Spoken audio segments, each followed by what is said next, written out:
درود دوباره به شما بینندگان خوب شبکه من و تو. با تینا خانم اینجا در خدمت شما هستیم.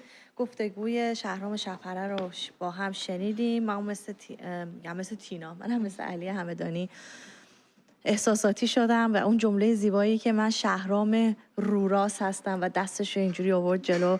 من امروز یه پستی اتفاقا در اینستاگرام گذاشتم و گفتم که از وقتی که وارد جامعه روزنامه نگاری چه تو ایران بعدم که اومدم اینجا وارد رسانه شدم، من هنرمندای خیلی زیادی رو خب از نزدیک چه در ایران چه در اینجا دیدم. و خب ما خب توی ایران چه با هنرمندان اینجا چه داخل ایران خب خیلی خاطره داریم، خیلی ها رو دوست داریم و اینا. من خیلی از اینایی که دیدم خب اون چیزی نبودن که من تصور می‌کردم. بعضیاشون که اصلا خورد تو ذوقم، مثلا هر چی که خاطره توی سرم بود کلا شکست. مثلا یه بار پست گذاشتم که من آهنگ خیلی ها رو اصلا از توی گوشیم پاک کردم دیگه گوش نمیدم. ولی شهرام شب‌پره همیشه گفتم، با هر کی که حرف زدم من اینو گفتم، جزو معدود هنرمندانی بود که وقتی از نزدیک دیدم تمام چیزایی که در موردش وقتی در ایران بودم میشیدم همه میگفتن شهرام شب‌پره خیلی با معرفته، دست خیلی‌ها رو گرفته. خیلی‌ها که از ایران دوران بعد از انقلاب رفتن اون خودشون رسوندن به آمریکا، شهرام شب‌پره بهشون کمک کرده، یا وقتی که در ایران بودن شهرام شب‌پره به خیلی‌ها کمک کرده. دقیقاً وقتی ایشون از نزدیک دیدم همون انسان صادق پاک با معرفت لوتی ساده انسان، یعنی واقعا همون بودن، یعنی دقیقاً همون چیزی که تصور میکردم در موردشون دقیقاً همون شخصیت بودن. برای همین وقتی که این اتفاق افتاد منم دلم شکست، این پست رو گذاشتم، همین حرفا رو زدم که گفتم ایشون همونی بودن که من در ایران میشنیدم و تصور میکردم دقیقاً همین انسان بودن، همینی بودن، همین انسانی بودن که الان شما مصاحبهشون رو دیدی. به هر حال اول از همه درود به همیهنانمون، همه عزیزانی که دارن در پخش یوتیوب من و تو ما رو تماشا میکنن. همین چیزی که گفتی، ببین همه انسان ها برایند یه مسیر طولانی حرفه‌ای زندگی عملکرد هستن. حالا چه شهرام شب‌پره که به یه نوعی مثل یکی از یه نماد فرهنگی، یه نماد ملی و فرهنگی ایرانه و اتفاقا من خیلی پای این مسئله میستم. اون چیزی که خودت گفتی که شاید اگر شهرام شب‌پره و هنرمندانی مانند اون نبودن موسیقی پاپ ایران بعد از فاجعه 57 از از بین بین میرفت و این هنرمندان کسانی بودن که شدن حافظان و کسایی که اون ببین بعد از فاجعه 57 یه چیزی رو دوباره مطرح کردن با اون نگاه روشن فکرانه. حالا ایشون هم اشاره کردن هنر فاخر و همیشه این با یه دید از بالا به پایین و یه نگاهی که مثلا موسیقی لس آنجلسی، نمیدونم تلویزیون های لس آنجلسی، خیر، هم اصلا چنین چیزی نیستش. یعنی من به هیچ وجه ممکن هنر را نمیشود دسته‌بندی کرد در قالب هنر فاخر یا هنر این و اینها هنرمندانی بودن که به باور من رابطه ما رو با پیش از فاجعه 57 حفظ کردن، تا اینکه نسل ما و امثال ما بتونن دوباره بلند شن و اینا مشعل رو حفظ کردن. همه عزیزانی که در تلویزیون های لس آنجلسی خودشون رو وقف ایران کردن، صبح تا شب فعالیت کردن، تمام کسانی که تنها رابطه ما هر نوروز من در ایران بودم، نگاه ما و انتظار ما به تمام این کاست هایی بود که می اومد از لس آنجلس و از این هنرمندان و از شهرام شب‌پره که رابطه ما رو نگه داره با زندگی، با شادی، با رقص، با ستایش زندگی. در آغاز سال نو من کلاه از سر بر می دارم همیشه در احترام به همه افرادی که زنده نگه داشتن به یه شکلی مفهوم ایران و فرهنگ ایران و هنر ایرانو و برای همین افراد رو نمیشه قضاوت کرد. من مشکلم اصلا به هیچ وجه ممکن با انتقاد نیست، کما اینکه یک نفر از بینندگان بخش قبل زنگ زد و گفت نه ما حق داریم که انتقاد کنیم. بله شما حق دارید که انتقاد کنید، از رسانه انتقاد کنید، از افراد، به خصوص ما چهره‌های عمومی هستیم، بنابراین این حق واقعا باید این اتفاق بیفته. اما اتهام زدن و به ناگهان تمام برایند زحمات افراد و خدمتی که به من و شما به فرهنگ ایران زمین کردن رو همه رو بذاریم کنار، بگیم فلانی با جمهوری اسلامیه، طرف اوناست، رفته پول گرفته، رسانه من و تو این خبر رو کار کرد، ما که گفت اینا با جمهوری اسلامی هن. اینا اصلا سپاهی هن. همین الان من از شهرام سرپر حمایت کردن یه سری نوشتن پس معلوم شد تو هم حکومتی هستی بابا. این برای ما مشکل ساز میشه. این همون چیزیه که اتفاقا جمهوری اسلامی به دنبالشه. جمهوری اسلامی اگر میره به دنبال چهره‌های این چنینی که خودش محرومشون کرده، خودش بیرونشون کرده، به هنرشون اجازه نداده، به فعالیتشون اجازه نداده، امروز اگه میره سراغش دقیقاً هدفش همینه. امروز هدفش اینه که بین من و تو رو بشکنه، بین ما رو بشکنه، ما رو بی‌اعتماد کنه نسبت به همدیگه. هر کسی که امروز فکر میکنه محبوبیت داره، صداش میرسه، بذار یه لکه ننگی بذاریم، بذار نسبت بهش سوء ظن ایجاد کنیم و ما خیلی باید آگاه باشیم که در این دام نیفتیم. من شماره برنامه اعلام میکنم، بعد یه چیزی در رابطه با حرفت به عنوان یه خاطره میخوام بگم. شماره تلفن برنامه 2044 12 67 600 249 2044 12 67 600 249 با ما تماس بگیرید. یه خاطره یادم اومد از روز اولی که من اومدم توی شبکه من و تو و مصاحبه کردم اومدم برای مصاحبه اولم با آقای عباسی. داشتی میگفتی موسیقی فاخر. خب من موقعی که ایران بودم همه میگفتم ما فقط فلانی رو گوش میکنیم، ما فقط آهنگ کیکر رو گوش میکنیم و اینا. من اومدم اینجا و خب مصاحبه اولم بود و اینا، بعد گفتم خدایا چیز راجبه موزیک از من پرسیدن آقای عباسی که موزیک چی گوش میکنی. من یهو گفتم ببین من رو راستم، من آقای ایکس و گروه ایگرگ و اینا گوش نمیدم، من لس آنجلسی ام. گفتم الان ممکن درجا مثلا رد شن، در صورتی که نمیدونستم آقای عباسی تو چقدر خوشش میاد من حرف زدم. گفتم من این موزیک، من شهرام شب‌پره گوش میکنم، من گوگوش گوش میکنم، من آدمی نیستم بگم به به آقای فلانی نشست این سازه رو زد اینجوری و من اینا رو گوش نمیدم، من اصلا قبول ندارم، من این موزیک برای من اینه. الان دیگه گفتی یاد این خاطره افتادم که اونجا نشستم گفتم آقا من اینم دیگه، دوست دارین دوست ندارین که. بعد دیدم آقای عباسی هم اینجوری نگاهی کرد که بعدن گفتم خب خدایی شد که واقعا جواب به نظر خودم همون موقع همین الان درستی دادم. همونطور که الان خواننده‌های داخل ایران توی فیلم‌ها، همونطور که علی همدانی گفت توی فیلم‌ها سریالاشون همه از آهنگای اینور استفاده می‌کنن. بله. میرن روی سن ادای همه خواننده‌ها رو سعی می‌کنن در بیارن، آهنگاشون رو کپی می‌کنن و همه اینا. پس اگه اینا نبودن شما هم نبودین. هنوز هر اون چیزی که واقعا ماندگاره دقیقاً همون آثاریه که برمیگرده به فاجعه 57 که امروز خود جمهوری اسلامی هم به عنوان یه محصول فرهنگی مجبوره که از اونها استفاده کنه. بله. برای اینکه اونا در یک فضای حقیقی و یک بستر حقیقی فرهنگی به وجود اومدن، نه در بستری که ضد فرهنگ بود، در بستری که ممنوعیت بود، سانسور بود، خفقان بود و حالا یه عده جوان یا هنرمند بعد کار خودشون رو میکردن. بین اون بستر و این بستر زمین تا آسمون فاصله است و محصولی که حاصل اونه بسیار تفاوت داره با محصولی که حاصل این هستش. تفاوت دارن. دقیقا. میریم شاهزند پیش جناب مهرشاد، اشتباه زدم اینور، مهرشاد شهیدی. درود بر شما، روی خط هستید. درود بر شما خانم، خوبید شما؟ مرسی، خیلی ممنون. من به خدمت شما هستم. صدا منو داری؟ بله بفرمایید. ببین تینا خانم، یه مطلبی من می‌خواستم خدمتتون عرض کنم. ببین الان 90% ملت ایران تقریبا با حکومت مخالفن، درسته؟ بعد حدود 70% یعنی مایلن که بیان تو خیابان.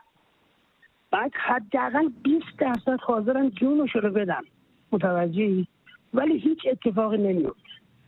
به نظر مثلا من خودم چون توی مردم زندگی میکنم شاهزاده حکومت کن خوبی هستن، متوجه هستی؟ ولی خب انقلاب کردن با حکومت کردن یه دو تا گزینه جدا از همه. مثلا کسی که میتونه خوب انقلاب بکنه شاید نتونه خوب حکومت بکنه. مثلا شما زمان خمینی من قشنگ یادمه، متوجهی؟ چنان ملت رو میشوروند، یعنی شور میداد به ملت. ما تو این وضعیت الان نیاز خیلی زیادی داریم به همین هنرمندا. ببین ملت ایران یه ملت احساسی هستن، متوجهی؟ بله. من خودم تو جبهه بودم، متوجهی؟ با یه آهنگ مثلا ملت، مثلا طرف میده خیلی هم ترسو بوده ولی با یه آهنگ طرف میره رو می. بله. میدونی چی میگم؟ بله.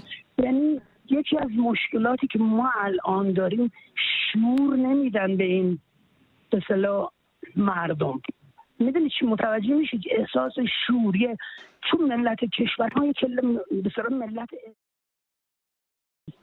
ممکنه من قطع بشم. بفرمایید. ببین اینا میتونن سخنگویی داشته باشن، دقیقاً همون کاری که ببین مقابله به مثل حکومت میاد با از طریق ایجاد شور. مثلا حساب کن شما ببین حسن گفتن با هیدر گفتن فرقش چیه؟ اون هیدر یه شور ایجاد میکنه، میاد با این روش متوجهی بابا رو شور ایجاد میکنه تو مردم. دقیقاً ما میتونیم اسطوره‌های ما داریم 100 تا بهتر از اینا، رستم، سهراب، اسفندیار، نمیدونم کوروش، با اینا بیام شور ایجاد کنیم. یه سخنگوی خوب اگه شاهزاده داشتن، یه اصلا ملت به خدا من اگه خودم امکانات شاهزاده داشتم به یه هفته ملت میرفتم تو خیابون. خب من دیدم نمونه اینو. خب شما به من بگین چقدر خوب، جالبه برام. نه میفهمم چی میگین، دلم میخواد بدونم که شما اگر جای ایشون بودین برای ایجاد این شوری که میگین، با توجه به اینکه امروز ایران و یک حکومت تمامیت خواه با اون روز ایران که فعالیت احزاب مختلف و گوناگون رو ما داشتیم و مساجد و به عنوان شبکه‌های هماهنگی داشتیم و موارد بسیاری دیگه‌ای خیلی متفاوته، شما به من بگین تو همین شرایط امروز ایران چه اقداماتی میکردید که بتونید اون شور برای حرکت رو ایجاد؟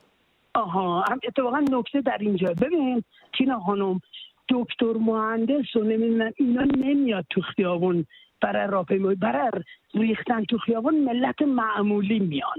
معمولا ببین کارگر میاد، جوان میاد، نمیدونم این زورگر حرف آدم معمولی رو میفهمه. ببین شما احمدی‌نژاد برای چی رأی آورد؟ اومد یه حرفای معمولی زد، بهش میگفتن دزدگیر. میدونی چی میگم؟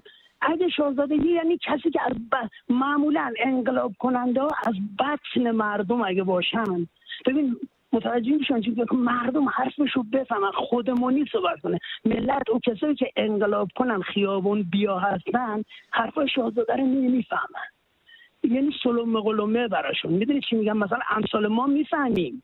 بله. متوجه میشیم اگه اینا اگه به خدا قسم میشه مثل آب خوردن در عرض یک هفته. یعنی اصلا خیابون خب دیگه چه عوامل دیگه‌ای به غیر از خودمانی صحبت کردن، چه عوامل دیگه‌ای به نظر شما؟ ببین مردم مثلا یه سری مثلا مردم رو روشن کنه. آقا مثلا همون سپاهی میترسه اگه انقلاب بشه، من بارها باشون صحبت کردم، مثلا میگه اگه انقلاب بشه ما رو اعدام میکنن، ولی بهش حالی کنید که بابا شما رو اعدام نمیکنن، شما مثلا ایشون بارها روی موضوع تاکید کردن یکی از تاکتیک‌های ایشون برای تغییر این هست. بله. ببین خیلی خودمونی میشه مثلا ملت روشن کنی با ایجاد مثلا شاهزاده مثلا میاد میونه مثلا صحبتاشو من خیلی گوش کردم در مورد همین، مثلا میگه نظامیان عزیز، مثلا خیلی احساسی، مثلا نمیدونم مثل خمینی. نه مرسی مرشاد نازنین، تلفن از ایران چون زیاد داریم متوجه لپ کلام شما شدیم. ما متشکرم که با ما تماس گرفتین. اگه اجازه من بقیه خطارم بگیرم، میریم کرج پیش ایران دخت نازنین. درود بر شما، روی خط هستی. سالم جان درود. جان درود به شما. من عذرخواهی میکنم خیلی پشت خط بودم و شارژم هم داره تموم میشه. بفرمایید. من فقط خواستم خدمت شما بگم این موضوع رو که خیلی از چپ‌ها و خیلی از کسانی که میخوان ایراد از شاهزاده بگیرن میگن که خمینی نمیدونی چه جنمی داشت. اصلا خمینی رو 10% مردم هم نمیشناختن. بله. خمینی رو به زور تبلیغات زورشپون به مردم کردن و بعد اینکه از اولش با شارلاتان بازی یعنی چی؟ هی میگفتن که حکم شرعیه که بعد فلان روز بیاین بیرون، حکم شرعیه که باید آقا گفتن حکم شرعیه که بعد این کارو بکنید، حکم شرعیه که آقا گفتن بعد اون کارو بکنید. پدر من میگفتن روبروی ما خانواده کمونیست بودن، اصلا ضد پهلوی و کمونیست. هر شب میرفتن پشت بوم شعار میدادن سکوت هر مسلمان خیانت است به قرآن. بله. ببینید از اول انقلاب 57 شورش 57 با شارلاتانیسم مواجه بود، با دروغگویی، با حقه بازی، با استفاده از نقطه ضعف مردم. شاهزاده که نیومده بگه که من اتوبوس رو مجانی میکنم، من فلان میکنم، من بهتون خونه میدم، سر مردم رو کلاه بذاره با حقه بازی بخواد مردم بکشه بیرون. بعدم مردم اگر الان نمیان بیرون علت داره، علتش هم صبر کنید، همه دارن از نظر روحی خودشون رو آماده میکنن. مطمئن باشید سر بزنگاه چنان همه میریزن بیرون که همتون تو شوک میرید. اینان که میان یه حرفای بی خود میزنن که نمیدونم خمینی خیلی جنم داشت، خمینی هیچ جنمی هم نداشت، سوادم نداشت، حرف زدنم بلد نبود، همش چرت و پرت میگفت، چیز رب نداشت. میگه بعدش هم با اون قیافه خشن که چی بگم از جهنم در رفتش، اصلا آدم زهرش آبشو بهش نگاه بکنی. چی رو آقا با چی مقایسه میکنید؟ چی رو یه شاهزاده اصیل ایرانی رو شما با یک مردی که آفتابه به دست دارید مقایسه میکنید؟ خمینی اینجوری میکرد، خمینی دین رو آورد سر نیزه کرد، به خدمت دینم رسید، پدر دینم در آورد. بله. حالا حالتون جا اومد، اینم اسلامتون که اینقدر روز اول پر و بال بهش فکر میکنم شارژشون چه زمینی خورده اسلامتون؟ الان تموم شد. تموم شد. همین، هیچ کس هم هیچ قدرتی نمیتونست در ایران این اسلامو بزنه زمین به غیر از آخوند. اما در این خصوص دمش میگرد، یعنی واقعا ما رو خلاص کردن، ما رو نجات دادن از این خرافات، از این حقه بازی‌ها، از این اوضاع و احوالی که یک عمر به سر ما میزدن با تمام شارلاتان بازیشون. دستشون هم تو جیب مردم بود، هیچ کس هم جرئت نداشت با اینا حرف بزنه. ولی حالا نه حرمت دارن نه احترام دارن. اصلا اینا رو هر کی نگاه میکنه یه جوری بهشون تو خیابون نگاه میکنه انگار دارن تحت پاشون رو فوش میدن، خودشون فرار میکنن. اصلا ما تو خیابون میریم آخون نمیبینیم. بله اینو میشنویم همش که اصلا دیگه میترسن بیان بیرون. یکی هم در خصوص این آقای بوستانی که اون شب زنگ زدن که من هر کاری کرد، مصاحبه بود، من هر کاری کردم نتونستم تماس بگیرم، خواستم بگم جناب دیگه شارژشون تموم شد. من یه دور دیگه تلفن‌ها رو دوستان عوض کردن، تلفن جدید رو اعلام می‌کنم. 2044 330 78 90 948 2044 330 78 90 948. لطفاً با ما تماس بگیرید. یه تلفن از منچستر داریم، خانم آریا مهر. درود بر شما، روی خط هستید. درود بر شما. درود بر شما. خیلی خوشحالم با شما. درود به شما، ما هم بسیار خوشحالیم تماستون برقرار شد. بله. واقعا ممنونم، واقعا از اینکه همراهی میکنی، واقعا ممنونم. من از اینکه این هموطنا اینجوری حرف میزنن خیلی ناراحت میشم. الانم هست نمیفهمن چه بلایی سرشون اومده. اینا کی میخوام بفهمن چه بلایی بر سرمون اومده. من متوجه هستم.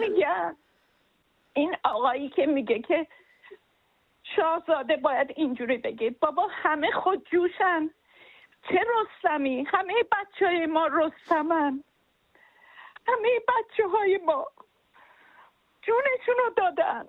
به پا خیزین، خواهشم به پا خیزین، از با دل و جون.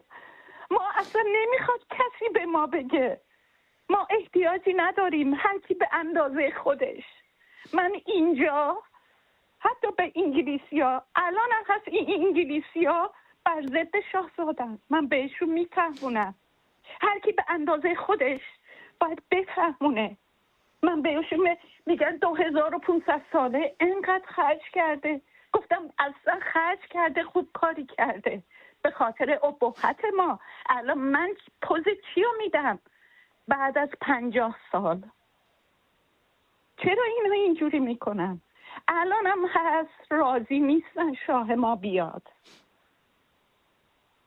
شما من نمیدونم چرا اینقدر ناراحت شدید؟ یعنی اینکه ببینید به هر حال هر فردی میتونه که نظر خاص خودش رو داشته باشه. ایشون هم نظر خودشون رو گفتن. قطعا خب هر نمایانگر کل مردم ایران نیستن. یعنی میخوام بگم شما نباید انقدر ناراحت بشین برای اینکه نگاهتون هم نباید این باشه که الزاما همه ایرانیان نظرشون اینه یا به این شکل فکر میکنن. ایشون هم نظر خودشون رو دادن. همونطور که گفتم همه ما حق داریم به هر حال انتقاد کنیم، نظرمون رو بگیم راجع به رویکرد افراد مختلف. من فقط میخوام بگم انقدر ناراحت نشین. همونطور که ممکنه خیلی از بینندگان زنگ بزنن حرف شما رو بزنن باعث خوشحالی شما بشن، ممکنه دیگری هم زنگ بزنه انتقادی داشته باشه که بخواد در میون بذاره. در حال مرسی که با ما تماس گرفتیم. میریم کرج پیش خانم شهناز. درود بر شما، روی خط هستید. سلام، خسته نباشین. مرسی، خیلی ممنون. مجریان عزیز که همیشه زحمت میکشین. به من گفتن که موضوع برنامه گرانی‌های داخل ایرانه. بله بله. خب گرانی‌های داخل ایران که اصلا قابل گفتن نیست. یعنی واقعا همه گفتن. بعد از این جنگ 12 روزه برای شما چه چیزی تغییر کرده؟ چقدر تغییر کرده؟ 2 ساله که این مملکت بی‌وقفه گرانی‌ها ادامه داره. یعنی فصلی نیست، یعنی سر سال نیست. قبلا 2 نوبت بود، 1 نوبت بود، اصلا روزمره است. ولی الان اصلا این شکلی نیست. الان دیگه لحظه‌ایه، همه چی لحظه‌ایه. یعنی حتی من تره بار که میرم انقدر این تره بار خالیه، جایی که قیامته از قشر ضعیف که بتونن خرید کنن. ولی خیلی از مغازه‌هاشون جمع کردن و اصلا اونجوری مثل قبل صف نیست. مردم خرید نمی‌کنن، انتخاب میکنن 1 جور 2 جور. و این شرایط مالیه که واقعا روز به روز لحظه به لحظه داره بر مردم ایران تنگ‌تر میشه. دومین چیزی که خیلی دوست داشتم بگم، این خانم حرفشون نصفه موند. اون آقای بوستان و آقای زیا و آقایونی که الان ما داریم میبینیم، اینا دیگه دارن آخرین زورشون رو میزنن برای اینکه اینا متقلبن. آخوند یعنی تقلب، آخوند یعنی فقط زبان، یعنی نه تفکری هست، نه علمی هست، نه انسانیتی هست. فقط یه زبانه که از قدیم و ندیم و ما بچه بودیم اینجور بوده که مثلا میگفتن جیب آخوند ته نداره. اینا فقط با زبان و حقه بازی میخوان مردم رو، حالا الان بگن آقای علی ضیا مدت‌های این کار رو شروع کرده که با هنرمندای اونور مرزی صحبت میکنه و تو ویدیوها میاد. حالا میره سراغ مشهورتراش که بیشتر به این حرکتش مردم رو جذب کنه. ولی مردم باید هوشیار باشن، مثل اون آقای بوستان که خب شما چپی هستی، به قول این خانم زمان شاه چپ بودی، الان هم چپ هستی، تا با کی راستی؟ فقط خودتون، که ما خودتون و سابقتون رو دیدیم. اصلا بحث از شاهزاده یا هیچ کس دیگه ای نیست. ما یه رفاه میخوایم تو زندگیمون داشته باشیم، فقط همین و همین. بچه هامون آینده روشن داشته باشن. نمیخوایم که اصلا وارد علوم سیاسی بشیم، دلیلی هم نداره. خیلی از مردم خیلی از کشورها اصلا حتی اسم رئیس جمهورشون نمیدونن، زندگی روزمرهشون میکنن. ما هم همینو میخوایم و مردم ما باید الان در این لحظه انقدر هوشیار باشن که گول حرفهای آدمهایی مثل اون آقای بوستان یا این بساط علی ضیا و رشید پور و نمیدونم تلویزیون ما میگه همه خارجی ها بیاین ما رو چشمون میذاریم شما رو مثلا ساپورت میکنیم فلان کنیم. یه اصلا نباید گول بخورن مردم باید بدونن اون همایشی که تشکیل داد شاهزاده، فردای اون روز 2 نفر رو اعدام کردن، یعنی جوابشو دادن. فردای اون روز یه لایحه بردن مجلس که شما نمیتونین تو SMS-هاتون یه چیزی بگین که بعد ما میتونیم اونا رو سرک بکشیم. یعنی قشنگ جواب دادن که ما اینو گرفتیم و جواب ما به شما هنوز همونه که بزنیم مشت آهنی بر دهنتون که بشینین سر جاتون. و این که این خانم میگن زودتر واقعا ماها دیگه به نفسمون به شماره افتاده. اینجوری نیستش که هممون آروم نشستیم. بله. این یه خاکستر زیر آتیشه و امیدوارم به زودی اون اتفاق بیفته که اون آتیش بلند شه و بتونیم ما نجات پیدا کنیم. مرسی، سپاسگزارم. متشکرم که با ما تماس گرفتید. میریم قزوین پیش خانم مسیح. درود بر شما، روی خط هستید. خانم مسیح، شما از گرونی برای ما بگید، به خصوص بعد از جنگ 12 روزه. سلام عزیزم، خیلی خوشحالم از اینکه باهاتون صحبت میکنم. همچنین ما خوشحالیم. سالومه جان، تینا جان، من 14 سال نگاهتون میکنم. خیلی هم دوستتون دارم. بعد سالومه جون شکل برادرزاده منی که دکتر هست، خیلی خوشگله و خیلی دوستش دارم. تینا جانم که جذابه.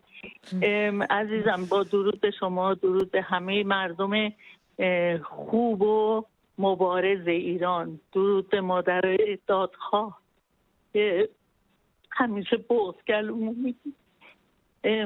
گرونی که اصلا یه مسئله که حکومت درست کرده برای اینکه ما رو به اون انفجار برسونه خوشبختانه.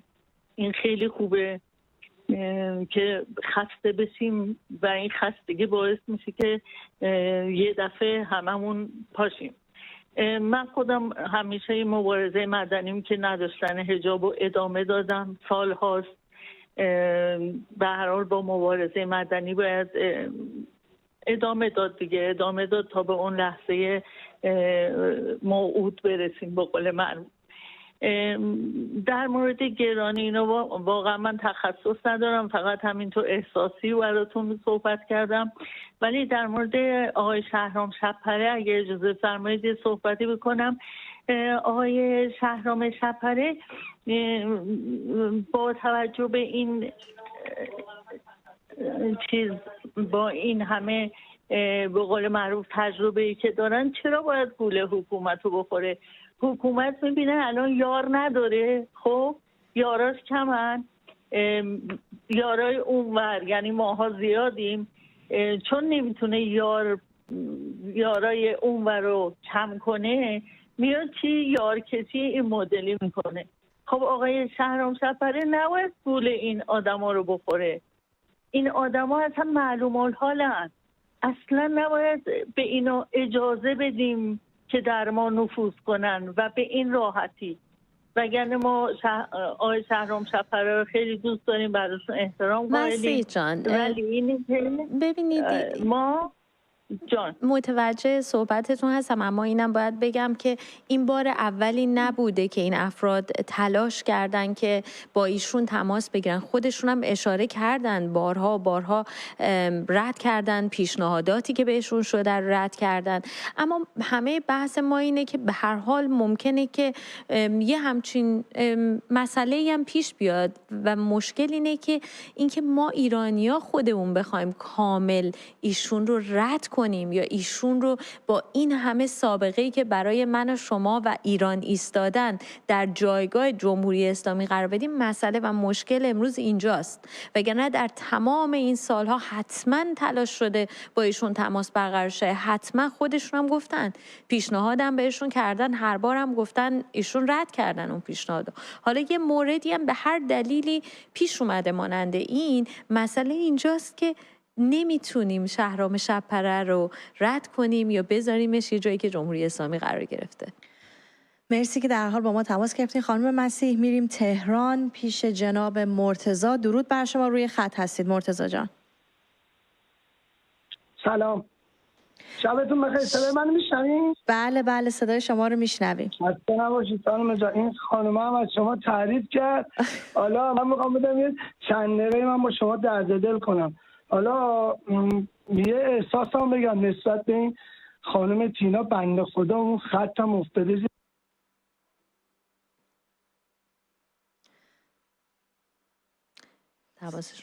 تماسشون از دست دادیم. میریم اصفهان پیش جناب بشیر. درود بر شما، روی خط هستید. سلام علیکم. سلام، درود بر شما. سلام علیکم.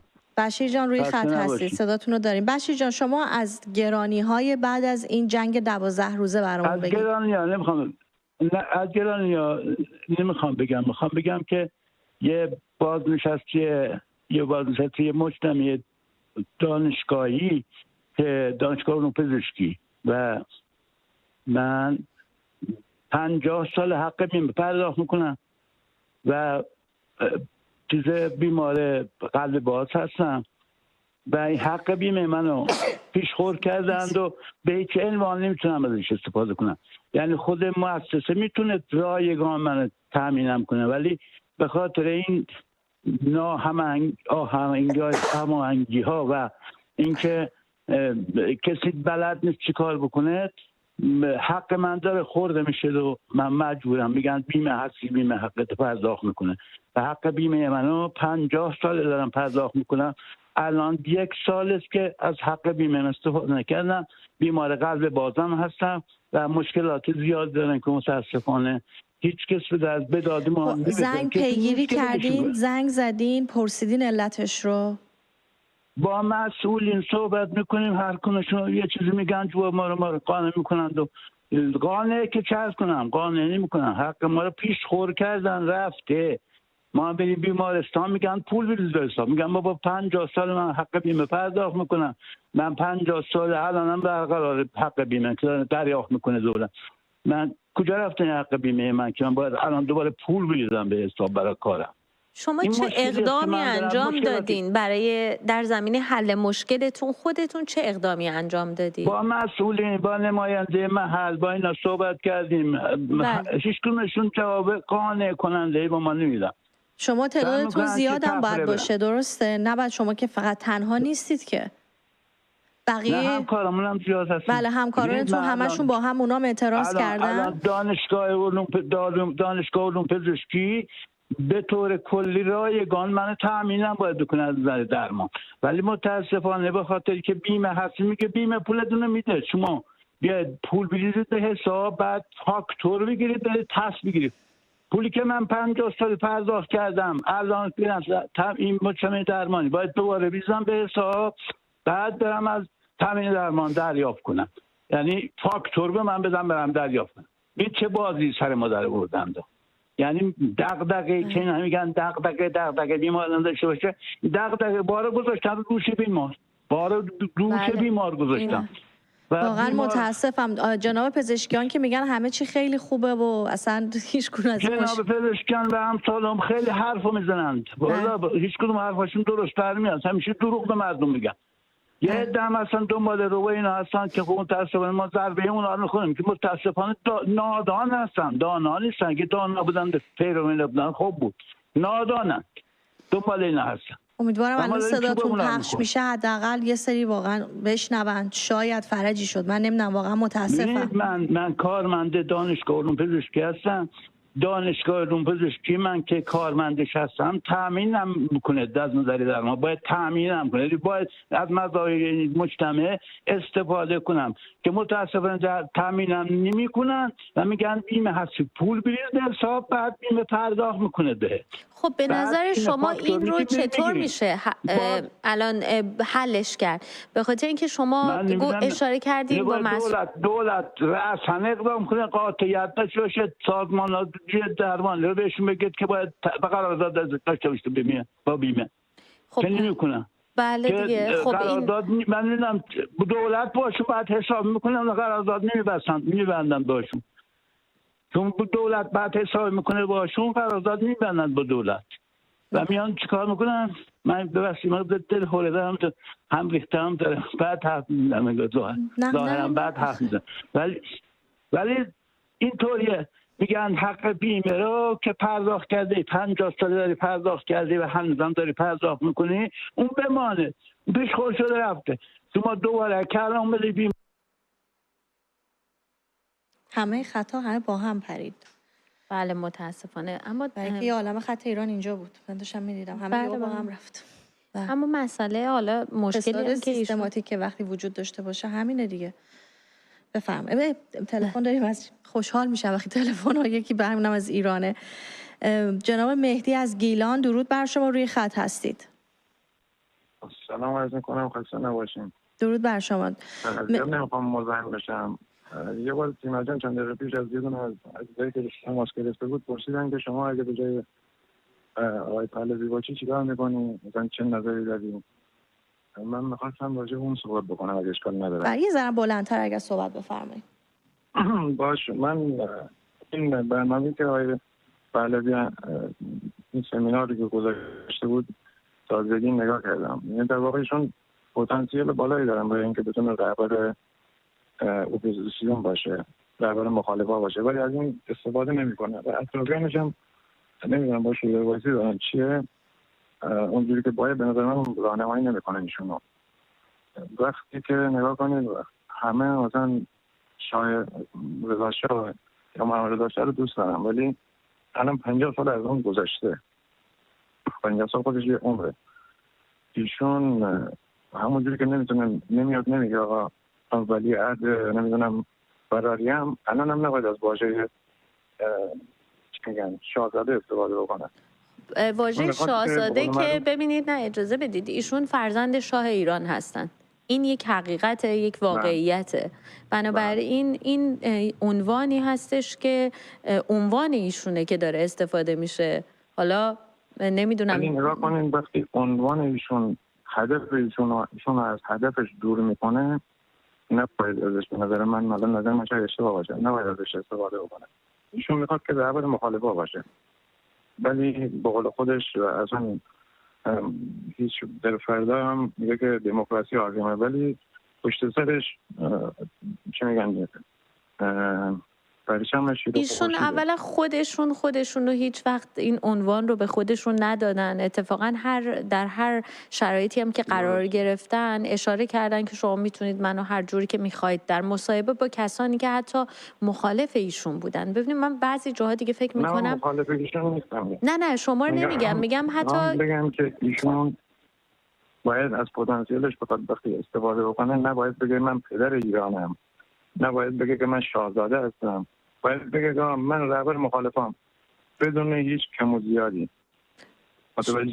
شما مشکلتون بله نه متوجه هستم. میخوام ازتون بپرسم مثلا پدر ایران چه مشکلی؟ حالا شاهزاده رو اشاره کردین، پدر ایران رو چرا مشکل میدونید؟ اینکه ایشون گفتم من پدر ایران هستم، چون من معذرت میخوام، ایشون باید خیلی معذرت میخوام بگم من نوکر مردم ایرانم، نه بگم من پدر ایران. الان پدر ایران که تو حکومت هست که جمهوری اسلامی خودش معذرت میخوام پدر ایرانه. نوکر مردم ایران این چه واژه‌ایه که ایشون باید استفاده کنن؟ من فکر نمی‌کنم که چنین واژه‌ای شایسته هیچ کسی باشه که نه ببینید بذارید بریم یه ذره بالاتر از این حرفا. نماینده مخالفان، حالا اصلا نماینده مخالفان ایشون که حالا به هر حال مشخص کردن اینو، الان مشکل شما حل میشد؟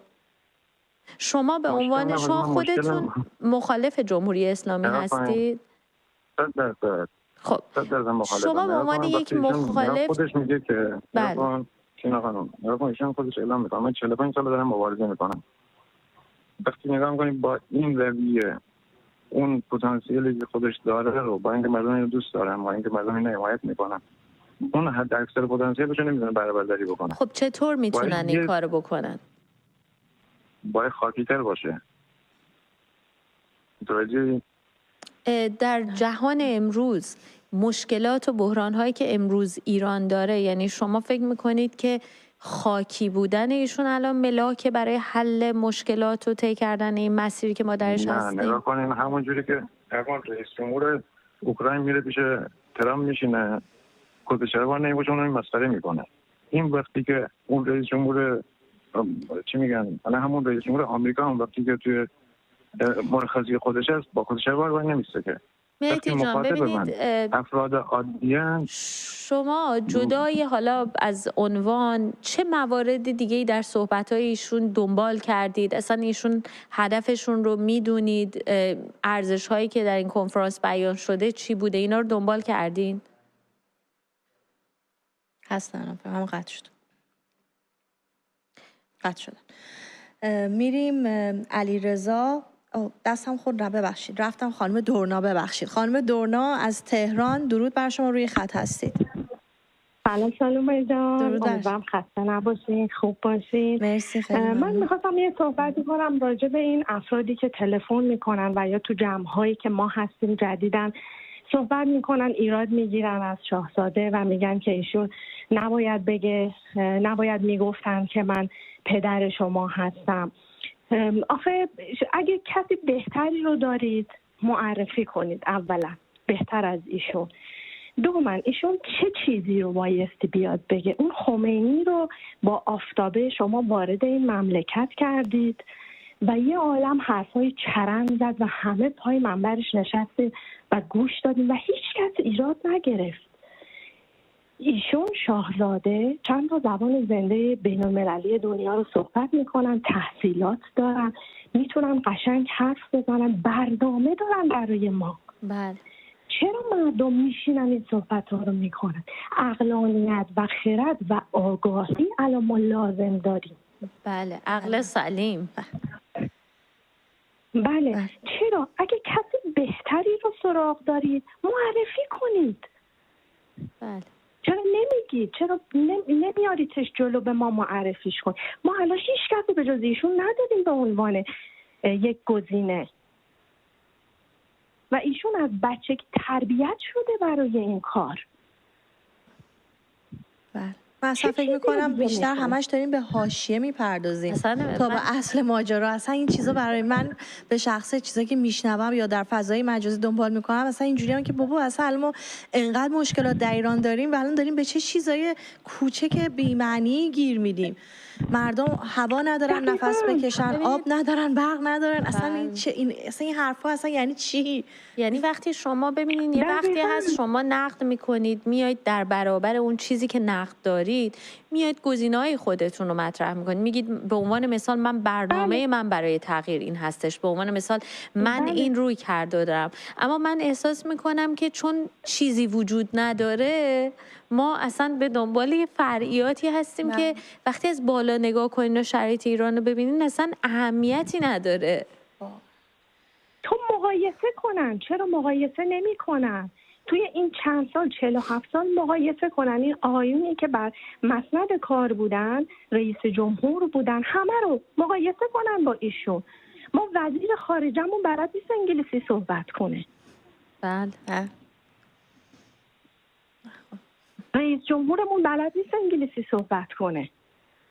فارسی هم بلد نیست صحبت کنه. اجازه بهتون بگم بله. دیگه چه برسه به انگلیسی.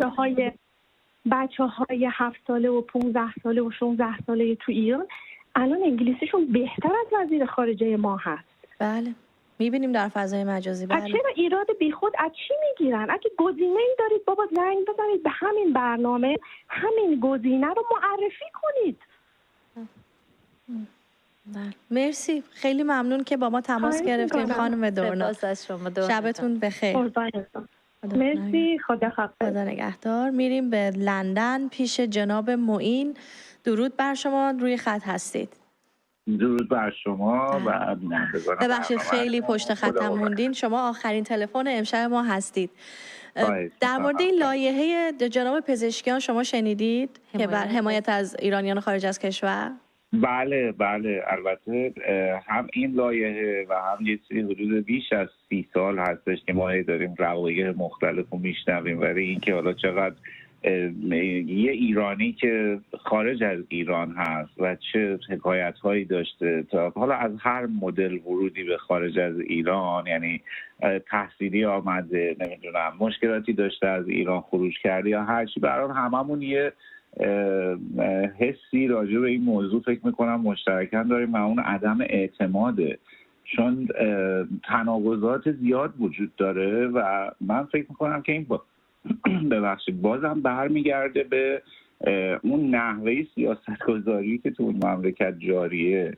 یه چیزی رو فقط دارم به عنوان یه ایرانی که خارج از ایران هست حس میکنم که این مسیری که ما ایرانی ها داریم به دنبال خودمون رو درش قرار دادیم، مسیریه که میتونه ما رو دستخوش حوادث زیادی کنه. زندگی هممون هیچ فرقی نداره، چه منی که خارج از ایران هستم چه کسی که داخل ایرانه. امکان نداره کسی که ایرانی باشه و خارج از ایران باشه این حس نگرانی و اضطراب و بابت وطنش نداشته باشه. هممون این درد رو داریم، ولی مسئله اینه که اگر ایران رو بخوایم شبیه یه انسانی در نظر بگیریم که بیمار شده و بیماری خیلی پیشرفت کرده و در حال جراحی بوده، دیگه رسیده به مرحله جراحی سنگین و الان وسط این جریان متوقف و هنوز نه بهبود پیدا کرده، ظاهرا میگه من حالم خوبه داره بهتر میشه، ولی باطنا دیگه حقوق ساده مردم هم زیر سواله. و فکر میکنم دو سه تا موضوع خیلی اصلی هست. اولین موضوع اینه که خود ایرانی‌ها، خود من، خود شما، خود کسای عزیزی، دوستان عزیزی که الان دارن این برنامه رو نگاه میکنن، چقدر تلاش میکنیم، چقدر فکر میکنیم، چقدر از تاریخ میآموزیم، چقدر خودمون رو حاضریم بذاریم وسط، چقدر حاضریم از آسایش خودمون بگذاریم. ببینید ما مردم بسیار مقاومی هستیم به نظر من، یعنی با جوامع اروپایی، امریکایی. معین نازنین توی 30 ثانیه جنبندی میکنید چون به پایان برنامه نزدیک شدیم. ببخشید قطعتون کردم. چیزی که میخوام از هموطنای عزیزم این هستش که آگاهانه حرکت کنن، دنبال نقاط منفی نباشیم، دنبال این باشیم که اگر یه نفر اومده از جان و زمان و هزینه و همه جوره داره میذاره وسط و صادقانه داره میگه بیایید پشت من این مشکل رو حل کنیم، دنبال یه سری مشکلات دوباره ایجاد کردن نباشیم، چون دودش میره تو چش خود ملت ایران، هیچ اتفاق دیگری نمیفته. آرزو میکنم که همه ایرانی‌ها همه جای دنیا سرفراز باشن. خیلی ممنون که با ما تماس گرفتید. شبتون خوش. سپاس از شما. بله، سپاس از ایشون و همه بینندگانی که با ما تماس گرفتن، در این برنامه همراهی کردن. از برای آریا مهر تشکر میکنم برای گیفتی که گرفت، از تمام بچهای کامیونیتی که توی این 1 ساعت کمک کردن، خیلی ممنون. باز هم یک شب دیگه در کنار شما بودیم. اون جمله معروف همیشگی رو تینا بگو و دوستان خداحافظی کنیم. دست همو بگیرید و ول نکنید، چرا که ما جز هم کسی رو نداریم.